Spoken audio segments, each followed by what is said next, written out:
أعوذ بالله من الشيطان الرجيم بسم الله الرحمن الرحيم الحمد لله الحمد لله رب العالمين والعاقبة للمتقين والصلاة والسلام على رسوله محمد وعلى آله وأصحابه أجمعين أما بعد السلام عليكم قرنداشlar biz sizlarga sunib kelayotgan navbatdagi mas'uliyatimizninki birisi vatan uchun xizmat qilish. Bugun vatan uchun xizmat qilish haqida biroz to'xtalib o'tmoqchi.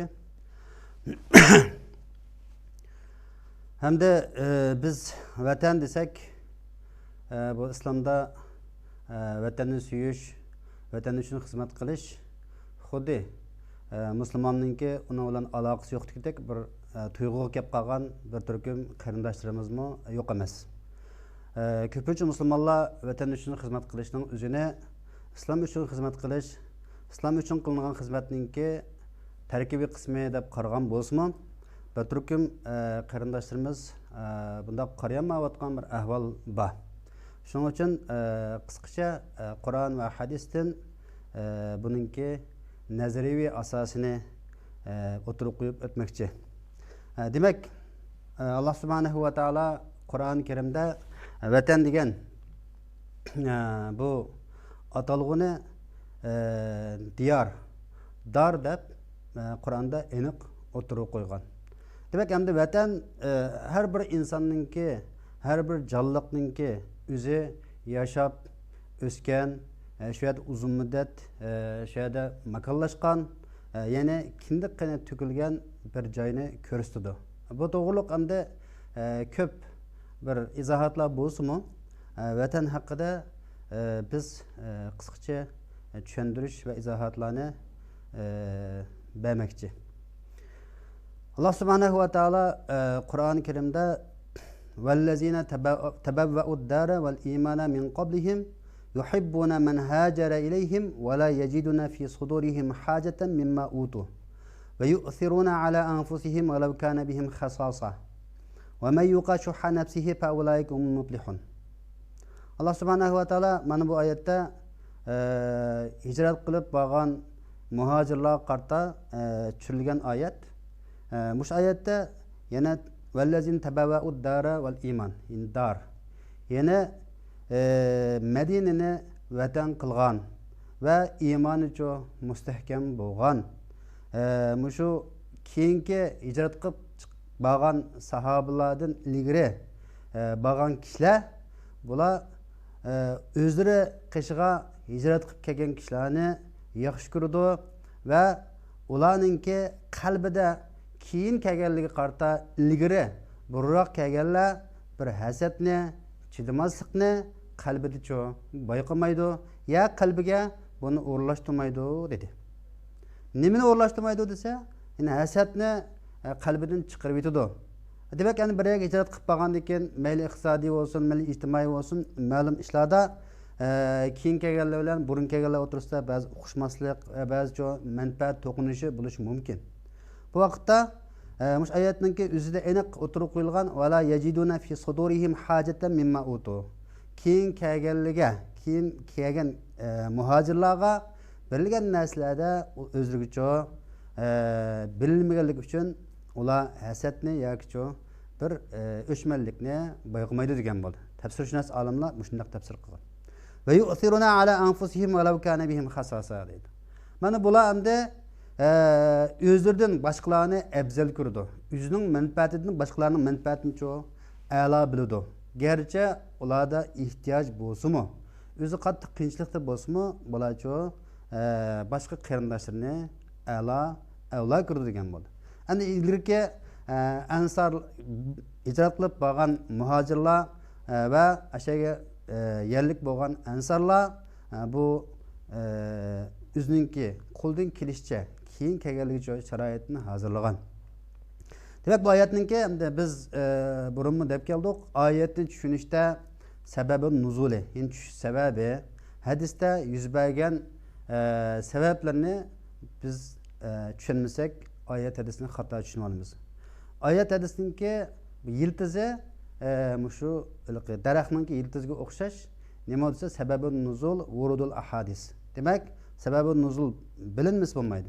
Am tush sababi xos ma'lum kishilarga, ma'lum kishiga tushsimi, lekin oyatninkicho bu ibrat umumi bo'ladi. Hammalarga qartib deyilayotgandek, shunday bir holat bo'lishi lozim. Demak, bu odamda vallazin tabawwa'ud dara val iman deganda shu darni demakchi. Vatan tutgan, vatan yana Madinacho makon tutgan kishilar dedi.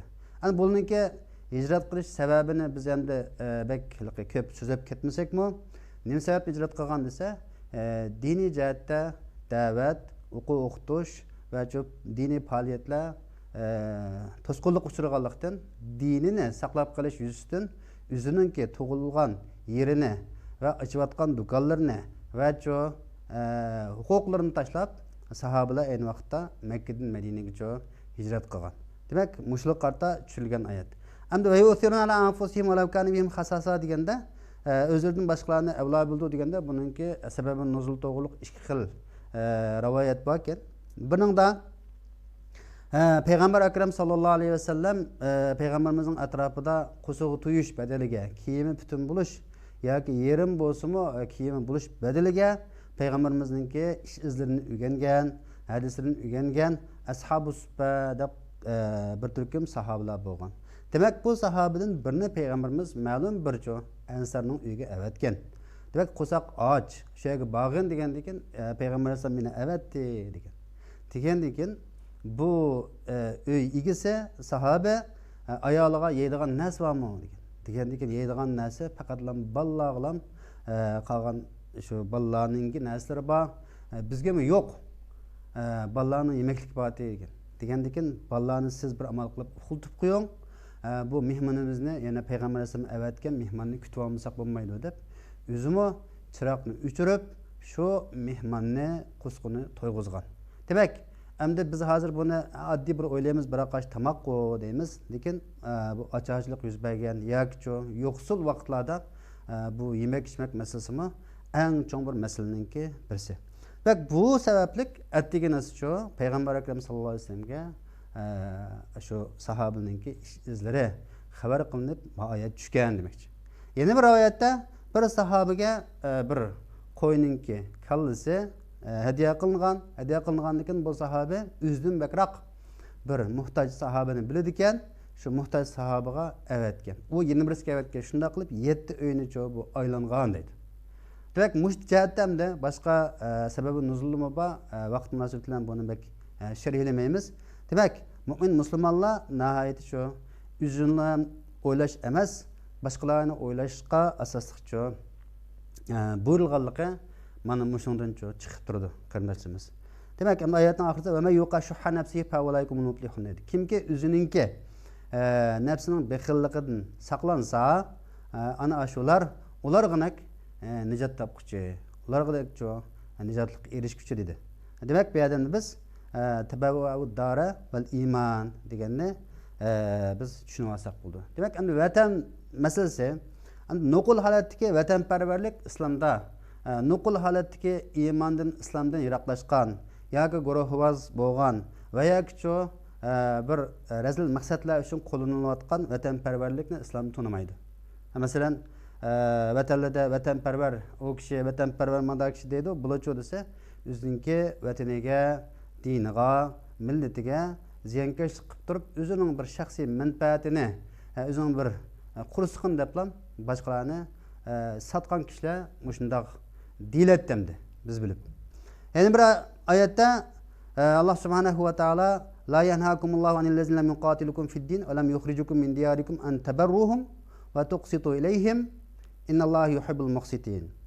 Demak, bu oyatda Alloh subhanahu va taolo yana shu diyoringlardan chiqarib etmagan dedi. Vataningizdan sizlarni chiqarib etmagan. Sizlarni diningiz sababli sizga qarshi urush qilmagan, diningizdan chiqarishga, diningizni suslashtirishga, diningizni yo'q qilishga urinmagan kafirlar bo'lib qolsa, bularga yaxshilik qilsanglar, bularga odillik bilan muomala qilsanglar bo'ladi. Masalan, tuqqanlar bo'lib qolishi mumkin musulmonlarning va boshqa muomala qilish mumkin.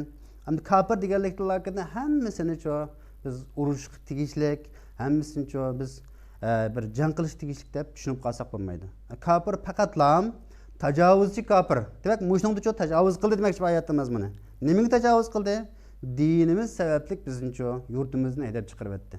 Haydab chiqarib etmasmi? Nima qildi? Chiqarishga qistidi. Buni haydab chiqarishga o'xshashlamcho biz Qur'on Karimda hadis Rasululloh shunday tushuntirilgan. Demak, buning dalili nima bo'lsa, Payg'ambar akram sallallohu alayhi vasallamga yangi vahiy kelgan vaqtda Xadija radhiyallohu anha onamiz Varaqat ibn Nawfalni qashqa opirib, "Mo'yda ishli bo'ldi. Hozir bir g'ayri bir holatda shunday bir ovoz keldi. Men topshirib oldim vahiyni, menga bir ish bo'ldi" degan ekan. Bu kishi hammani so'rab, bu bir payg'ambarlikniki bishorati, belgisi. Agar men hayot bo'lib qolsam, qavming seni yurtingdan chiqarib etgan chaqda men sana kuchli yordam qiladim dedi. Degan payg'ambar alayhisalom boshqa gaplarga ajablanmadi. Boshqa gapga chuchumidi, faqatlam meni qavmim chiqarib etamda, meni Muhammad amin deb hamma narsani menga omonat qo'ygan, har jihatdan menga ishongan mush qavmim meni chiqarib etamda, men yurtimdan chiqib ketam dema deb payg'ambarimiz nihoyatda pekcho aniqi hayron qolgan mush gapga qatta. Demak, oxiri shunday bo'ldi. U dediki, har qanday bir kishi sana o'xshash mushundaq bir adolatni, haqqoniyatni, erkinlikni, Allohning qonunini yer sharga hukmron qilaman deydi ekan, cho'qim u yurtidan qo'g'lab chiqarildi degan. Demak, bu oyatning mazmunida nima bor desa, yurtimizning dinimiz sababli chiqarilgan kafirlar qolsa, bularga yaxshilik qilish, bularga boshqacha odillik qilishga biz nima qilmagan, buyurilmagan. Bularni biz shu vatan sababli, shu tug'ilgan, shu yashagan joyimiz sababli bizning vatanimizga islomiy davlatlar qurilib, islomiy hokimiyatlar yaqingi zamongacha davomlashgan bir ikki dona islom jumhuriyatimiz bor bizningki. Buni tarixga obdan nazar solsak, bu ikki jumhuriyatningki islomiy bir jumhuriyat ekanligini biz uqib olaymiz, bilib olaymiz. Insof bilan qarasak. Demak, undan burunmi Sultan Sutuq Buğraxon yana musulmon bo'lgandan tortibcho biz islomda yashab keldik. Demak, bizning diyorimiz islomiy diyor. Islomiy diyor bo'lib qolsa, buning uchun islomiy diyorga to'langan barliq ishlarning hammasi Alloh yo'lida qilingan kurash hisoblandi. Buningga Sheyx Usaymin rahimahulloh va boshqa mujtahidlarni shunda fatvo bergan. Demak, o'z yurtimizni qaytarib olish, u yurtimizning kafirlarni haydab chiqarish bizning bosh tortib bo'lmaydigan majburiyatimiz. Allah subhanahu va taolo Qur'on Karimda va akhrijuhum min haysu akhrajukum.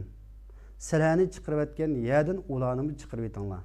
Ularni chiqarib etinglar degan gap shu vatanni azod qilinglar, shu vatanni qo'g'dinglar, shu vatan uchun barliqni bag'ishlanglar. Demak, vatan intayin muhim degan bir mazmun bundan chiqadi qarindoshlarimiz. Vatanni yaxshi ko'rish, vatanni suyish insonning tabiiy bir xarakteri. Payg'ambar akram sallallohu alayhi vasallam hadisda nima dedi desa, Allohumma habbib ilaynal madina kama habbabta Makka degan. Demak, Makkani bizga suyumli qilgandek, Madinani suyumlik biz yaxshi ko'rdigan qilib paslar. O Madinaga barakat yog'dirib paslar dedi. Demak, o'z yurtiga duo qilish, yurtincho yaxshilash, isloh qilish bu har bir musulmonning bosh tortib bo'lmaydigan majburiyati, hamcho mas'uliyati.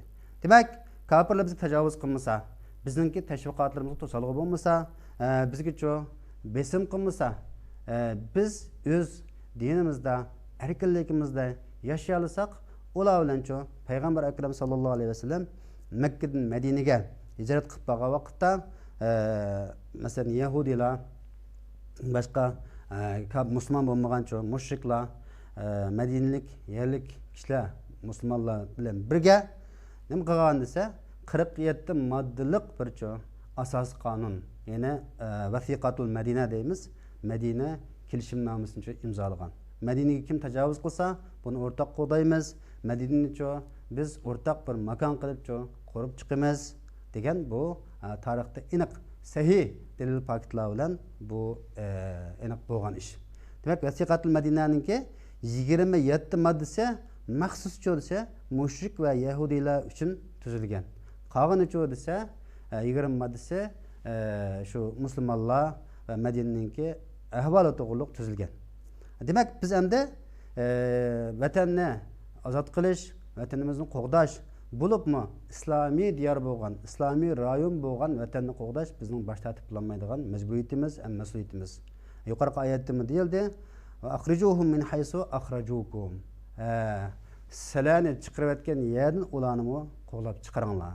Qandaq vosita qo'llanmayli, qandaq ish qilmayli, shariatga uyg'un bo'lgan holatlar bo'lsa, bizningcha uni chiqarib o'tish bosh tortib bo'lmaydigan mas'uliyatimiz. Bu vatan oldidagi bizningcha sadoqatimizning ifodalanishi. Yana birisi mayli adolatni, mayli erkinlikni, mayli bir haqqoniyatni yo'l qo'yili demayli, buning uchuncha bir o'rin bo'lmaydi. Buni havoga boshqa yerga qilib bo'lmaydi. Bir hokimiyat qurimiz deydiganmiz, cho'qim buning o'rin bo'lishi kerak. Uning ismi nima? Vatan. Mala yatimul vajibu illa bihi fahva vajib. Bir farz ish ijro qilinish uchun ma'lum ish qarashli bo'lsa, shu qarashli bo'lgan ishning o'zimicha farz degan usul qoidasi bor. Demak, bu qoidaga asosan bizning barliq kuchimizni ishga solishimiz, vatanni tajovuzchilardan qutqizishimiz, ozod qilishimiz bizning eng cho'ng birinchi numurliq vazifamiz, qarindoshlarimiz. Vatanni qutqazmasak bo'lmaydi. Shuning uchun nima qilish kerak desam, olim ulamolar haqni o'tirib qo'yish kerak. Olim ulamolar. Baylar o'zining iqtisodiy mal mulkini Alloh yo'lida xarjlash kerak. Buning uchun buni ikki oyatni o'qish orqali bu Qur'on hadisda bunun dalil paket baliqni men bir ko'rsatib o'tmoqchi. Ulamolar qarta desa, nima ish qilsa, va akhadallohu misaqal lezina utul kitob la tubayyinunnahu linnas va la taktumuna. Alloh subhanahu va taolo hamma insonlardan bir ahdi misaq olganga o'xshash olim ulamolardan ayrimcha ahdi misaq bir va'dani olgan. Nima deb oldi desa, kitob berilgan, bilim berilgan kishilarga Alloh tushirib bergan qonunni, Alloh tushirib bergan haqiqatni, haqqoniyatni aniq uchuq o'tirg'i qo'yish. La tubayyinunnahu linnas va la taktumuna. Uni yushirib qo'ymaslik. Tafsirshunos olimlar bu oyatning tafsirida nima dedi desa, buningda la tubayyinunnahu linnas degan gap bayon qilish degan bayon degan gapning o'zi bir savolga ehtiyoj bo'lmaydigan, boshqalarcha bilmay qolmaydigan, hamma jihatda hammalar shunday bir tushunadigan darajada deb berish, so'zlab berish degan bo'ldi dedi olimlar. Demak, bir odam ustab qolsa, uni qattiq ustab chanqab ketgan odamga oldiga go'sha kelib bersak, bir odam qattiq qo'zg'ashib ketsa, uningcha muzliq suv kelib bersak, bucha la tubayyinnahu linnas-ga misol elib so'zlaydi-ku, bu to'g'ri emas dedi. Nimaga ehtiyoj bo'lsa, shuni qilish, shuni deyish, shu kishiningki, shu jamoatning, shu qavmningki ehtiyoji bor narsani so'zlash, deyish bu olim ulamolarningki bosh tortib bo'lmaydigan mas'uliyati. Buni cho'qim deyish kerak, deyish kerak. Buni demiz bo'lmaydi. Demak, vatan uchun qilgan xizmatlar olim ulamolarga haqni yetkazish, uning iqtisodiy bo'lib qolsa olim ulamolarning iqtisodini chiqarish, da'vat olib berish, kishilarga to'g'ri usulda, to'g'ri shaklda islomni yetkazish bu olim ulamolarning bosh tortib bo'lmaydigan mas'uliyati. Endi pulvalning desa, baylarning mas'uliyatimi ig'ir. Bu ig'ir. Qanday desa, Alloh subhanahu va taolo Qur'on karimda in tansurulloha yansurkum va yusabbit aqdamakum. Agar Alloh yordam bersang, Alloh sizlarga yordam beradi dedi. Hamma insonlarningki bu Allohning diniga yordam berish mas'uliyati bor. Demak, Allohning bizga yordam berish uchun, Allohning bizni mustahkam qadamga ega qilish uchun nima qilish kerak ekan desa, in tansurulloha yansurkum. Allohga yordam bersak, Allohning dinini qo'g'disak, Allohning dinini to'g'ri tushuntiradigan, tushunadigan holatga kelsak, o'zimizda emlashtirsak, demak Alloh subhanahu va taolo bizga yordam berdi ekan, qadimimizni mustahkam qildi ekan. Endi baylar nisbatan demoqchi bo'lgan gap nima desa, Alloh subhanahu va taolo Qur'oni Karimda nima dedi desa, va anfiqu fi sabilillahi va la tulqu bi aydikum ila tahluka va ahsinu innalloha yuhibbul muhsinin. Mana bu oyatning o'zida Alloh subhanahu va taolo Alloh yo'lida pul xarjlanglar dedi. Alloh yo'lida mal mulkinglarni chiqim qilinglar. Va la tulqu bi aydikum ila tahluka. sizlar pul xərcləməy, pulni Allah yo'lida ishlatmay, turib olish, sukut qilish orqali o'zingni halokatga tashlamanglar dedi. Mana buningda ochiq oshkora buning sababi nuzuli bu musulmonlar o'sha Rim imperiyasi bilan bir ikki sap bo'lib maydonga tushgan. Tushgan vaqtda shu yerda bir kishi Rimliklar ichiga quyundek minib hujum qilib o'sha kirib ketgan. Kirib ketgandan keyin g'oyat zo'r qo'shin, necha yuz ming kishilik. Davomdan keyin orasidan bir qanchalar bu o'zini halokatga tashildi. Mushundaq turib yolg'iz ma'amdo degan. Degandan keyin Abu Ayyub al-Ansari mush oyatni o'qib degandan keyin bu oyatni sizlar xato tushunib oldinglar. Buni tushunsangiz bo'lmaydi. Bu oyat bizning haqimizda tushgan. Biz ayni vaqt payg'ambar alayhisalom Makkadan Madinaga hijrat qilib borganda har jihatdan qo'lladik, iqtisodiy jihatda bo'lib biz o'rtoqlashdik, qo'lladik, hatto bir-biridan miros oldigan holat shakllangan muhojirlar, ansarlar orasida. Mushuna qo'lladik. Qo'llab azroq bir qurg'oqchilik bo'ldi. Shu sababdan ham islomga kuchaydi. Hamda Alloh yo'lida pul xarjlashdan sal to'xtab o'zimizning iqtisodimizni to'liqlab olib bir kiroq bir Alloh yo'lida xarjlaymiz degan gapni deyishgan bo'lar. Deyishgandan keyin darrov oyat tushgan. Va anfiqu fi sabilillah va la tulqu bi yadikum ila tahluka. Alloh yo'lida xarjlang degan. Demak, Alloh yo'li degandan biz tushunsak bo'lar qarindoshlar. Allohninki yo'lining g'ayri xarjlangan pul qabul qilinmaydi. Allohninki dinini, tashviqotini, Allohninki yer sharga tushirib bergan qonunni yo'q qilish uchun yoki uning to'salg'i bo'lish uchun harakat qilayotganlarga xarjlangan pul qiyomatda ig'ircho bir azob bo'ladi. Buni bilib qildik qarindoshlar. Endi hammamiz bilamiz yoki bildiganligimizni da'vo qilamiz, lekin Qur'on hadisga uyg'unmi, uyg'un emasmi? Buni ustozlardan so'rab qilganimiz yaxshi. Demak, misadagi halokatning sababini deb tushunadi desa, "Vala tulqu bi yadikum ila tahluka." Halokatga o'zingni tashlamanglar. Qanday qilsa pul xarjlamay o'ltirib olib, Alloh yo'lida chiqim qilmay turib olib demakchi. Demak, buningda chiqim qilmasak, pul xarjlamasak, jihad qilmasak, o'zimizni halokatga tashlaganimiz shu. O'zimizni vayron qilganimiz shu qarindoshlar. Demak, bu yerda va ahsinu oyatning oxirisida nima desa, ihson qilinglar. Bu ihson degandan bak keng doiralik bir so'z. Demak, innallohu yuhibbul muhsinin. Ihson darajasiga olib turib, yaxshi holatda shu. Alloh yo'lida pul xarjlanglar, Alloh yo'lida bilim yutinglar, va mimma razaqnahum yunfiqun deb oyatda. Biz chiqim qilib bergan, biz rizq qilib bergan narsani chiqim qiladi. Iqtisodni, bilimni, yuz obro'yni, o'zingcha barliqni Alloh yo'lida ishlatadi degan bo'ldi. Shunga biz vatanimiz uchun, dinimiz uchun, demak, endi bizning vatanimiz qanday desa, islomiy vatan, islomiy bir rayon. Buning uchun qanchalik qilsak arziydi, qanchalik qilsak-chu badal to'lasak, buning bizcha darajasini, niyatimizni ravrus Alloh rizoligi uchun qilgan bo'lsak, hassilab mukofotini olamiz inshaalloh.